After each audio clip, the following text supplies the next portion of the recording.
अस्सलामुअलैकुम सामईन और नाजरीन, बोलते और आँख में खुश आमदीद। दजाल कहाँ है?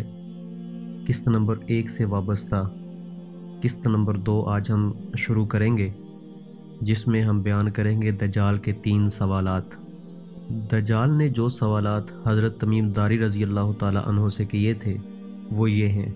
नंबर 1, बिसान में वाक़े खजूरों के बाग में फल आते हैं या नहीं। नंबर 2, तिब्रिया की झील में पानी है या नहीं। नंबर 3, ज़ुगर के चश्मे के लोग खेतों को सैराब करते हैं या नहीं। हम इन 3 सवालात पर गौर करते हैं ताकि खरूज दज्जाल और इनके दरमियान के ताल्लुक़ को समझ सकें। इसके बाद हदीस शरीफ में मज़कूर एक ख़ास नुक्ते पर सोचेंगे, यानी जजीरे में मौजूद इस शख्सियत के किरदार पर जिसे अल जसासा का नाम दिया गया है। नंबर 1, बिसान का बाग।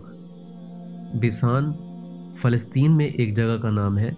इसे सबसे पहले हज़रत उमर फ़ारूक रज़ी अल्लाह ताला अन्हो के दौरे खिलाफत में मशहूर कमांडर सहाबी हज़रत बिन हसना रज़ी अल्लाह ताला अन्हो ने फ़तह किया था। 1924 ईस्वी में खिलाफत उस्मानिया के सकूत के बाद जब जज़ीरतुल अरब के हिस्से बखरे हुए तो ये उर्दन का हिस्सा बन गया। 1948 ईस्वी तक ये इस्लामी मुल्क उर्दन का हिस्सा था। मई 1948 में इसराइल ने बिसान समेत इर्द गिर्द के इलाकों पर कब्जा कर लिया और ताहाल ये इसराइल के कब्जे में है, जो दजाली रियासत है। ये इलाका कदीम ज़माने में खजूरों के बागात के लिए मशहूर था, जिसकी तस्दीक सहाबी रसूल सल्लल्लाहु अलैहि वसल्लम ने की है। लेकिन अब यहाँ फल नहीं पैदा होता। मशहूर मुअर्रख और स्याह इलामा याकूत हमवी अपनी शोहरा आफाक किताब माजमुल बल्दान में फरमाते हैं कि मैं कई मरतबा बिसान गया हूँ, लेकिन मुझे वहाँ सिर्फ 2 पुराने खजूरों के बाग ही नजर आते हैं। इससे मालूम हुआ कि यहाँ के बाग पहले फल देते थे। 626 हिजरी तक, जो इलामा हमवी की तारीख वफात है, इन दरख्तों ने फल देना बंद कर दिया था। अल्लाहु अकबर। ये दज्जाल की इस बात की तस्दीक है कि वो जमाना करीब है जब इन दरख्तों पर फल नहीं आएंगे। गोया दज्जाल के खरूज की 3 बड़ी अलामतों में से एक अलामत पूरी हो गई है। नंबर 2, बहरा तिब्रिया का पानी। दज्जाल का दूसरा सवाल ये था कि बहरा तिब्रिया का पानी खुश्क हो चुका है या नहीं। गोया इस पानी के खुश्क होने का दज्जाल के खरूज से जरूर कोई ताल्लुक है। बहरा तिब्रिया इसराइल के शुमाल मशरक में उर्दन की सरहद के करीब वाक़या है। इसकी लंबाई 23 किलोमीटर और ज्यादा से ज्यादा चौड़ाई 13 किलोमीटर है और इंतहाई गहराई 157 फीट है। इसका कुल रकबा 166 मुरब्बा किलोमीटर है। इस पर इस वक्त इसराइल का कब्जा है और दिलचस्प बात यह है कि इसका पानी भी बगैर किसी ज़ाहिरी वजह के रफ्ता रफ्ता खुश्क होता जा रहा है। इसराइली हुकूमत खलीज उकबा से पानी के पाइपलाइनों के जरिए यहाँ पानी पहुँचाती है, लेकिन बहरा तिब्रिया का पानी मीठा और समंदर का पानी कड़वा है। इसलिए इसे मीठा करने के लिए बड़े बड़े प्लांट नस्ब करने पड़े हैं, जिससे बड़े पैमाने पर अखराजात आते हैं। बहरा तिब्रिया के खुश्क साहिलों की तस्वीरें कई साल पहले इन कालमों के साथ शाया हो चुकी हैं। इसका खुश्क होना इस बात की दलील है कि दज्जाल की ज़बानी इसके खरूज की दूसरी निशानी भी पूरी हो चुकी है। नंबर 3, ज़ुगर का चश्मा। दज्जाल का तीसरा सवाल, जो दर हकीकत इसको खरूज की इजाज़त मिलने का वक्त करीब आने की तीसरी अलामत है। ज़ुगर के चश्मे के बारे में था। ज़ुगर दरअसल हज़रत लूत अलैहिस्सलाम की साहबजादी का नाम है। आपकी 2 साहबजादियाँ थी, रुबा और ज़ुगर। बड़ी साहबजादी को इंतकाल के बाद जिस जगह दफनाया गया वहाँ करीब ही एक चश्मा था, जिसका नाम ऐन रुबा पड़ गया। छोटी साहबजादी के इंतकाल पर इन्हें भी एक चश्मे के करीब दफन किया गया, तो इसका नाम ज़ुगर का चश्मा पड़ गया। ये जगह भी इसराइल में ही बहरे मुर्दार के मशरक में है। दज्जाल की तफ्तीश और तजस्सुस के ऐन मुताबिक ये तीसरी जगह भी इसराइल में वाक़या है और इसका पानी पूरी तरह खुश्क होते ही इसे खरूज की इजाज़त मिल जाएगी। हदीस शरीफ में दज्जाल के इन 3 सवालों के अलावा एक और नुक्ता काबिल जिक्र है। साहबी रसूल सल्लल्लाहु अलैहि वसल्लम ने फरमाया, जजीरे में हमें एक अजीबो गरीब मखलूक मिली जिसके बदन पर बहुत बाल थे। बालों की कसरत की वजह से इसके आगे पीछे का पता नहीं चल रहा था। हमने इससे पूछा, तेरा नासो तू क्या चीज है? इसने कहा, मैं जसासा हूँ। जसासा जासूसी करने वाले को कहते हैं। इससे मालूम हुआ कि इस जजीरे पर दज्जाल के अलावा जो वाहिद जानदार मौजूद था वो जासूसी पर मुतय्यन एक अजीबो गरीब मखलूक थी। इसे समझ लेना चाहिए कि जासूसी और इतलात का हसूल दज्जाल का अहम तरीन हरबा होगा। इतलात का हसूल निगरानी और खुफिया इतलात का हसूल खुफिया निगरानी से होता है। दज्जाल दुनिया भर में اپنے کلی اقتدار کے قیام و استحکام کے لیے خفیہ نگرانی کا جال بچھائے گا اور زمین پر موجود کسی متنفس کو اپنی اکلوتی آنکھ کے دائرے سے باہر نہ جانے دے گا۔ اس کے لیے کچھ ایسی چیزیں ابھی سے شروع ہو گئی ہیں جو دجال کے اس ہماگیر گرفت اور جابرانہ جگڑ بندی کی راہ ہموار کر رہی ہیں۔ مثلا ڈیٹا انفارمیشن۔ کچھ عرصے سے پوری دنیا میں ہر ذی روح کے کوائف جمع کرنے کا ایک نظام متعارف ہو رہا ہے جو دھیرے دھیرے اپنا دائرہ کار بڑھا رہا ہے۔ بظاہر اس کا عنوان متاثر کن ہے، مثلا ملکی سلامتی کے لیے وطن کے اصل باشندوں کے کوائف جمع کرنا۔ چنانچہ روز زمین پر بسنے والے اکثر بنی آدم کے نام، پتے، تصویریں، انگلیوں کے نشانات کسی نہ کسی عنوان سے کہیں نہ کہیں محفوظ کیے جا چکے ہیں۔ کسی فرد کے بارے میں مکمل معلومات انگلی کی ایک حرکت سے اسکرین پر لائی جا سکتی ہے۔ کہا جاتا ہے کہ یہ ملکی سلامتی کے لیے ضروری ہے، لیکن اس کا کیا کیا جائے کہ ملکی سلامتی کے لیے اربوں روپے خرچ کر کے جمع کیے جانے والا یہ مواد بیلجیم کے دارالحکومت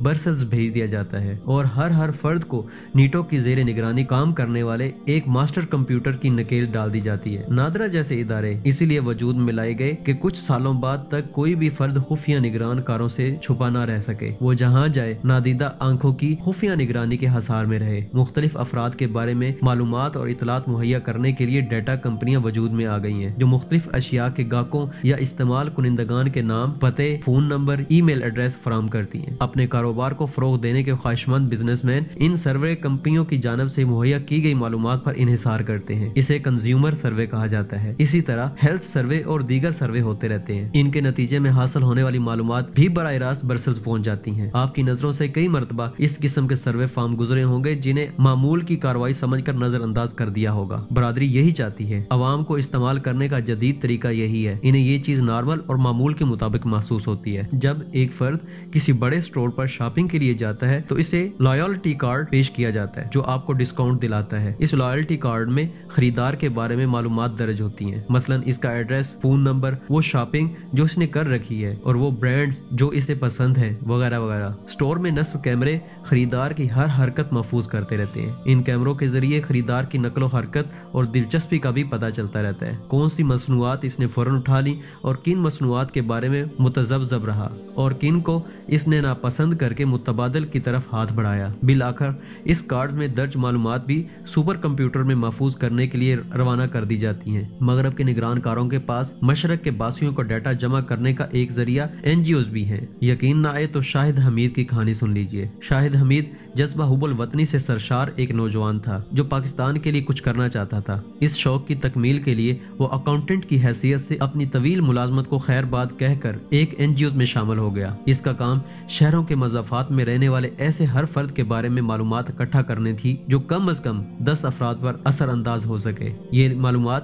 متعلقہ فرد کے مرتبہ، تعلیم، مذہب، اولاد اور دلچسپیوں پر مشتمل تھی۔ یہ سمجھتے ہوئے کہ مذکورہ معلومات غریب لوگوں کے مسائل حل کرنے کے لیے ضروری ہیں، وہ دن رات جوش و جذبہ کے ساتھ کام کرتا۔ اسے قطعاً علم نہیں تھا کہ وہ ایک ایسا ڈیٹا اکٹھا کرنے کے لیے استعمال ہو رہا ہے جو ایک عالمی حکومت کے TSP کے لیے سپر کمپیوٹر کو فیڈ کیا جائے گا۔ TSP سے مراد ٹوٹل سرویلنس پروگرام، مکمل نگرانی ہے۔ اس نے محسوس کیا کہ وہ جتنی معلومات ارسال کر رہا ہے اسے NGOs کے ڈائریکٹرز خاموشی سے وصول کیے جا رہے ہیں، جبکہ عمل درآمد کے لیے کچھ نہیں کیا جا رہا۔ یہ صورتحال جاری رہی یہاں تک کہ اس نے بارہا استفسار کیا کہ ان معلومات کا استعمال کیا ہوگا۔ اس اسرار کو سمجھنے کے لیے بار بار کوشش کے باوجود ناکام ہونے پر وہ دل برداشتہ ہو کر واپس اپنی پرانی ملازمت میں آ گیا۔ خوش قسمتی سے اس کا باس ان معلومات کو اچھی طرح سمجھتا تھا، چنانچہ اس نے خندہ پیشانی کے ساتھ اسے واپس ملازمت میں لے لیا۔ اسے معلوم ہوا کہ برادری کے لوگ نہ صرف NGOs کے ذریعے ضروری معلومات اکٹھی کرتے ہیں بلکہ پرسنل ڈیٹا ڈسک چوری کر کے بھی حاصل کر لیتے ہیں۔ اس کی ایک مثال نرسوں کے ریکارڈ کی چوری جسے روزنامہ جنگ کے رپورٹر نے درج ذیل رپورٹ میں آشکارا کیا، لیکن کسی کے کان پر جوں تک نہ رینگی۔ اسلام آباد جنگ رپورٹر باوثوق ذرائع کے مطابق Pakistan nursing council headquarter سے ایک ہارڈ ڈسک اور کمپیوٹر ریم چوری ہو گئی ہے جس میں ہزاروں نرسوں کا ڈیٹا موجود ہے۔ بتایا گیا ہے کہ پاکستان نرسنگ کونسل کی ایگزیکٹو کمیٹی کا ایک اجلاس مسز فیض عالم کی سربراہی میں ہوا جس نے اسلام آباد پولیس کو اس چوری کی مزید تفتیش کرنے سے روک دیا ہے۔ حیرت ہے کہ پولیس کو اس چوری کی تفتیش سے آخر کیوں روک دیا گیا۔ یہ خبر روزنامہ جنگ لندن 29 اگست 2000 کی اخبار میں آئی۔ یہ کام औरतों में दिलचस्पी रखने वाले किसी जुनूनी का नहीं, ये मुकम्मल साजिश है। 1998 टू 1999 में एक अमरीकी कंपनी पाकिस्तान की सड़कों गलियों की पैमाइश एक एक इंच के हिसाब से लेती रहती थी। इस कंपनी ने अपना काम मुकम्मल किया, अपना सामान बांधा और परवाज कर गई। पाकिस्तान में किसी सरकारी या गैर सरकारी फर्द ने इनसे ये पूछने की जहमत गवारा नहीं की कि इतनी बारीक पैमाइश का मकसद क्या है। कनाडा लॉटरी एक और दाम है जिसे तीसरी दुनिया से डाटा इकट्ठा करने के लिए फ्री मशीनरी इस्तेमाल करती है। मुमकिन तौर पर फिंगरप्रिंट्स भी हासिल किए जाते हैं। हर साल इसमें लॉटरी में 3 मुल्क शामिल किए जाते हैं। सिर्फ 70,000 इनमें से किसी एक का भी नाम मंजर आम पर नहीं आता, लेकिन ये वो खुश नसीब हैं जिन्हें अपनी अर्ज़ मऊदा मवाक़े की सरजमीन, फ्री मेसनों की सरजमीन कनाडा ऑफ अमेरिका की शहरियत मिलेगी। नंबर 2, निगरान कैमरे। दुनिया भर में निगरानी का फरीज़ा अंजाम देने वाले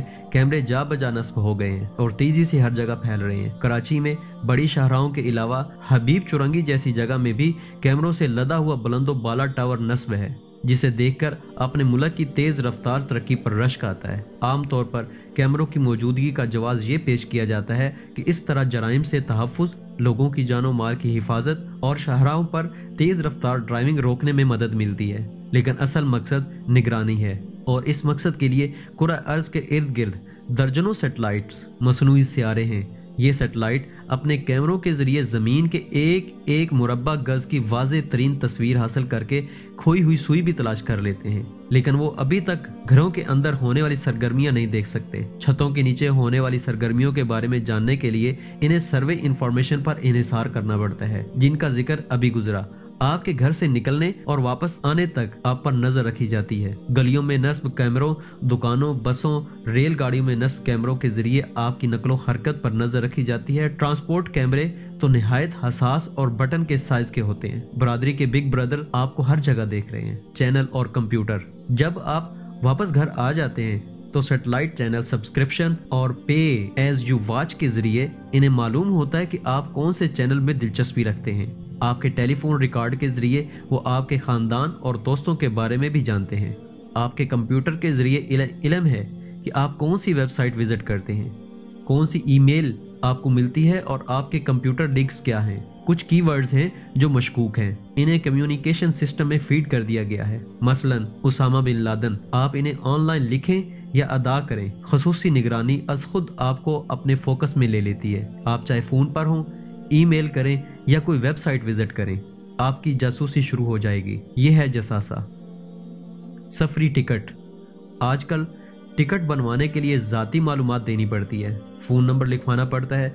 अंदरूने मुल्क परवाज़ों के लिए भी शनाख्ती कार्ड लाजमी होता है। उम्रा या हज पर जाना और बैरूने मुल्क सफ़र करना तो अपने आप को हर लम्हे नादीदा अकलौती आंख के आलाकारों की निगरानी में देने का मुतरादिफ है। ये दरअसल बशिंदगान कुरे अर्ज़ के गिर्द हमतन निगरानी का हिसार सख्त करने की तरफ पेशरफ्त है। दजाली कुव्वतों ने सरमाया की मुंतकली पर किस कदर गहरी नज़र रखी हुई है, इसका अंदाज़ा इससे करें कि बैरूने मुल्क से कोई शख्स किसी फ़र्द या इदारे को रकम भेजना चाहे तो ये इस वक्त तक मुमकिन नहीं जब तक न्यूयॉर्क से इसकी क्लियरेंस ना हो जाए। अंदरूने मुल्क रकूम भिजवाने के लिए भी बीसियों सवालात का सामना करना पड़ता है। न सिर्फ अवाम की जिंदगी तंग होती जा रही है, बल्कि इसके इर्द गिर्द दज्जाल की जासूसी ताकतों का घेरा भी तंग होता जा रहा है। आज तक के लिए इतना ही।